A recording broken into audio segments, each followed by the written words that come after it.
What's up, teammates? Wesley Woods, the area director for the Savannah Area Fellowship of Christian Athletes. Just wanted to take a moment to say thank you for responding to the call this past Monday during our Solana Camp Scholarship fundraiser. You responded, and we were able to raise about $1,500. We still have a ways to go to make it toward the $10,000 goal that we have, but we couldn't do it without you, and so we wanted to say thank you for investing and believing in what God's called us to here in Savannah. Now, in the midst of that, some of you have asked, why Solana Camp Scholarship? What's the story behind that?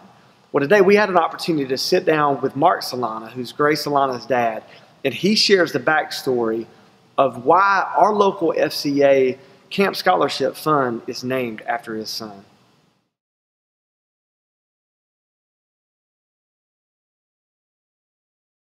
My name's Mark Solana. I'm a local Savannah, Georgia businessman, and my son, actually I have 4 children. Gray is the third of the 4. Gray was born in the year 2000, the second of my children to be born with a heart condition called prolonged or long QT syndrome. And what that is, Wesley, that's the way your brain tells your heart to beat. Without getting too technical, it basically can cause the chambers of your heart, the timing of the squeezing of the heart's chambers can be a little bit off.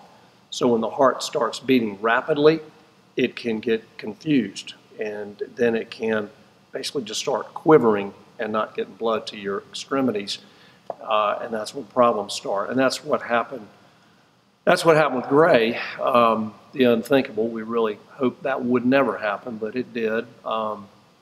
This was the weekend before his birthday in 2015.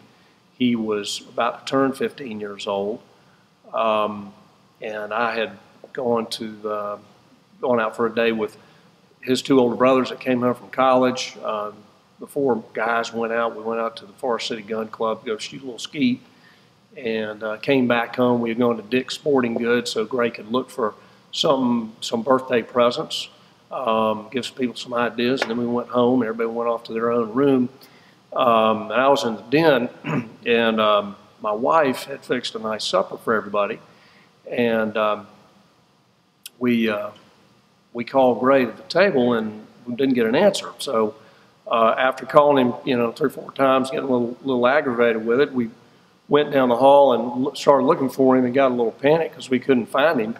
And then we looked in the hall bathroom, or at least my second son looked in the hall bathroom, and Gray was passed out on the floor.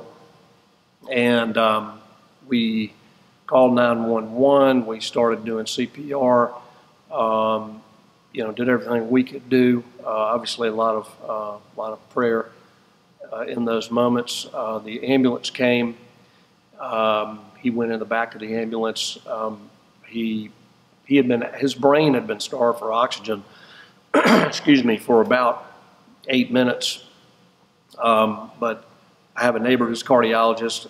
He got his heart started again, and he was taken to Memorial.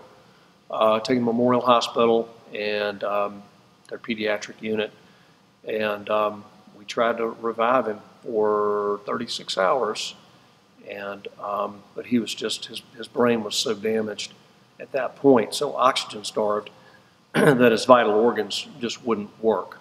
And so they called in a team of surgeons, and we had to let him go, and we donated his organs.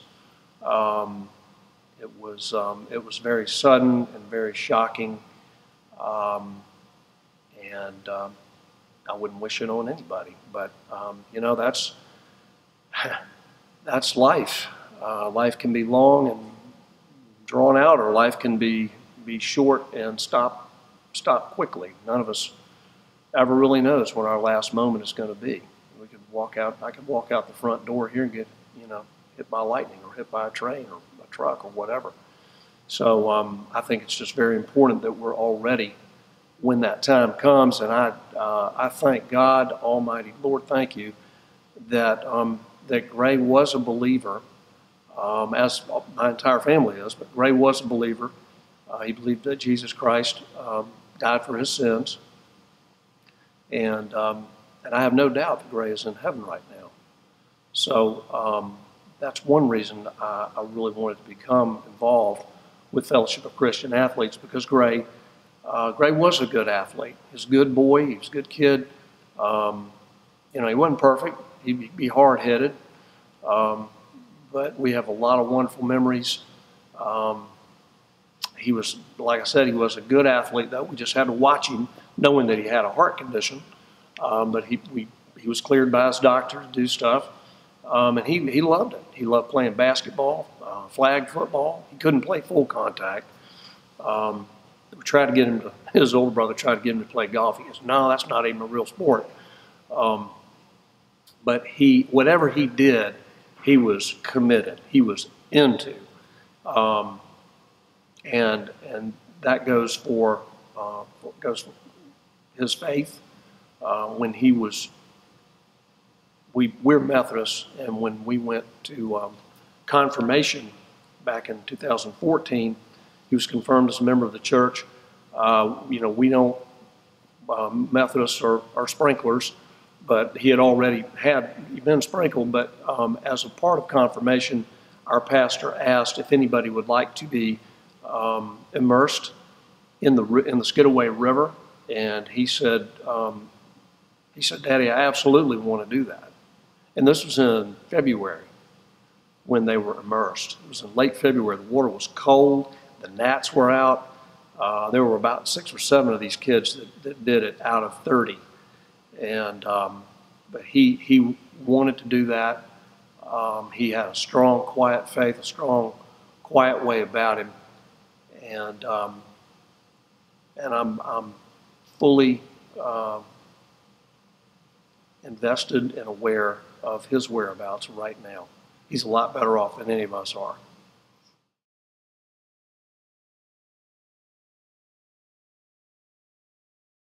Shortly after, you know, after the funeral, I started, you know, obviously there's a lot of feelings here and a lot of shock you have to work through, but I wanted to think of ways that I could protect and grow his legacy. And the Lord has been such a strong part of who he was that I wanted to make sure we could connect the two, his legacy with Jesus. Find a way to glorify Christ through the whole process. And it just came to me, Fellowship of Christian Athletes. I was somewhat familiar with the organization. We weren't involved with it. I don't think there was, the chapter was very big or very strong or well known in Savannah at the time. But I went ahead and called Brad Lane, the, I guess, regional director, and Brad came down. I told him what I was trying to do, and he said, well, let's just explore that. Let me take you to lunch. So we went to lunch. We sat down. I told him Gray's story, our family's story, and then I told him, you know, that I would like to see, you know, Gray was, number one, he was a believer. He was a Christian. Number two, he was an athlete. Boy, loved basketball. He loved anything to do with Georgia football. He was just a sports nut. He loved sports and he loved his Lord.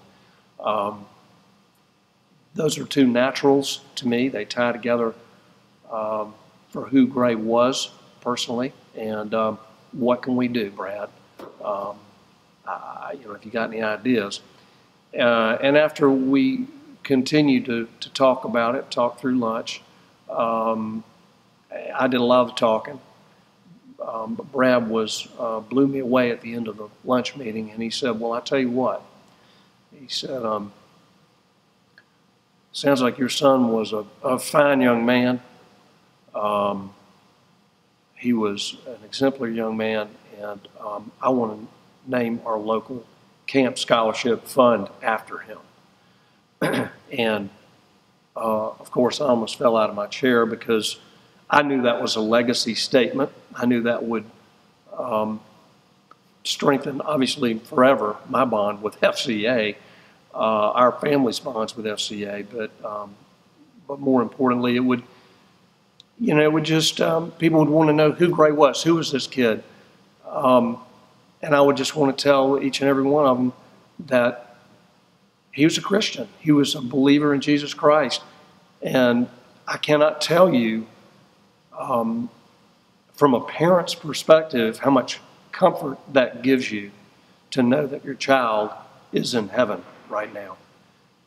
If you were to exit this world immediately, who is going to be left in the wake? Who is going to be left wondering about you and your eternal destiny? How are you going to leave those people? I can tell you what, Gray left us in a great way, in a wonderful way. And I want the same thing for everybody else.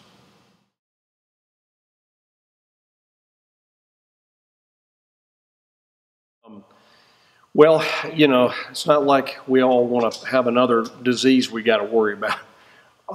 But this is a real one. And I remember when my oldest child's 24, when he was born with this, 24, 25 years ago, he presented with this 6 months, when they were doing a 6-month ultrasound on my wife. He had an erratic heartbeat. This is one reason I'd like to see, this be a standard procedure for newborns, is to do an EKG. But anyway, his heart rate would go from 150 beats up to 180, and then drop back to 140, and then go up to 200. And the tech obviously did not like the way that looked. So she called in the pediatrician. He didn't like it either. He called specialist. At the time, we were living in Beaufort, South Carolina. He called a specialist up at Medical University of South Carolina, and he said, well, just don't do anything about it. You can't do anything about it right now. Just wait till the child's born, and we'll check him then. Well, when Joe came into this world, they immediately hooked him up to leads, ran an EKG on him, and it looked like a lie detector test. I mean, he was all over the map. He was fibrillating, which means his heart muscles were squeezing here. Now this one's squeezing 2-3 times. He was all over the map. Blood was, thank God, it got to his organs. But anyway, he was life-starred to MUSC, and they put him on beta blockers, which is a very common medication, and that straightened him right out. He's been on beta blockers his whole life. So the medication, once you know you have long QT syndrome, the medication and lifestyle control is really about all there is to it. You have to watch the sports that you play, and you got to get checked periodically. But the dangerous thing about long QT syndrome is now they believe 1 in 3,000 people have it. Back then it was 1 in 20. This is more prevalent now than childhood leukemia. And people, young people, you hear about young people that go out and play basketball or football, and then they just drop, and nobody really knew why. Well, it could be that they have this long QT syndrome, and the terrifying thing about it is the only symptoms are fainting spells. If you have fainting spells, sudden onset of fainting spells in your family, if your child has it or relatives have it, this is a genetic problem, so it could be a familial problem. You could have somebody who's 40 years old who has long QT syndrome who is at risk, who may have had fainting spells in the past, but just didn't perish from them. So anyway, long QT syndrome is definitely, it's a threat. It's a serious problem. And if you have any questions about it, there's an organization called Sudden Arrhythmia Death Syndromes.com or SADS.com. It's a very interesting website. All these problems that I'm talking about, long QT syndrome, there's Brugada syndrome, Timothy syndrome. These are electrical. These are all, that's how your brain tells your heart to beat. If your brain doesn't tell your heart to beat properly, then you get out and start moving around, bad things could happen. So anyway, if there's any fainting, anything like that in your family, if you feel lightheaded, after young people, if y'all are running wind sprints or your football, basketball practice, whatever it is, if you get lightheaded, feel like you're going to faint, don't blow that off. Coaches, don't blow that off.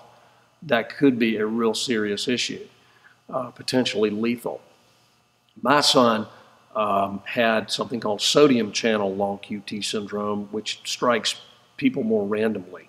Most athletes, young athletes who are stricken with this suddenly, have what's known as potassium channel long QT syndrome. It hits you when you're out being mobile. So anyway, I don't want to see this disease claim anybody else, if that's at all possible. So I want to get the word out to athletes and families of athletes and anybody who's having fainting spells. In Savannah, next year, we're still putting this together. For the past 2 years, we have had a 9th grade basketball tournament at St. Andrew's School called the Round Ball Rumble, the Grace Solana Memorial Round Ball Rumble. But it falls at a time of year that's just kind of hard for people to get to the tournament. And I think, last year it was not as well attended as the first year. So in order to get awareness growing, I'd like to see this tournament become a middle school tournament. So we're looking at doing that, having maybe 8 schools to start out with. It should be pretty big next year. Probably just be, SPAL and maybe church, not church league, but just, SPAL tournament with local private high schools, private middle schools, rather. And that'll be a fundraiser and an awareness campaign for SADS. So every year, please look out for the Round Ball Rumble. SADS and FCA will be beneficiaries. And thank you very much.